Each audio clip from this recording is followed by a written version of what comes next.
Yes, you know, one could argue, some people might say he's a bleep candidate at this point.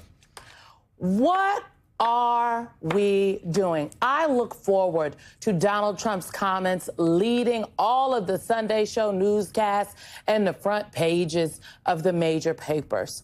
I hope that he is covered with scrutiny because, as you all know, that the media apparatus likes to say, oh, the voters know Donald Trump. But the question is, have they heard the sound? I don't have a question. That's all I would like to say. I am utterly disgusted at the double standard. And election day can't come quick enough for me, y'all. Let me just say that. Now, I want to put an exclamation point on that, Tara, to the extent that when you look at the headlines, particularly out of major leading publications, I'll give you the New York Times initial headline, Politico, and others, that downplayed the former president of the United States on a stage talking about a man's junk, and yet they didn't think that was serious enough to level up and call it what it was. Now, had that been Kamala Harris standing on that same stage talking about an individual's private parts, we got about 30 seconds before we have to go to break. But tell us what you think the headlines would be screaming this Sunday morning, Tara.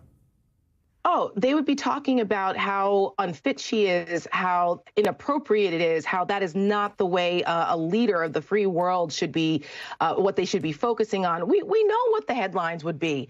But there's also something really jarring about watching the inherent violence that Donald Trump spews in all of his language, that the visceral reaction to Kamala Harris. I mean, she got scrutinized for not going to the Al Davis dinner this week when I thought that was the right decision, because when you have issues, when you have events like that where you're not supposed to just yuck it up and everybody's going to crack jokes about one another like we're in some normal political race, we're not.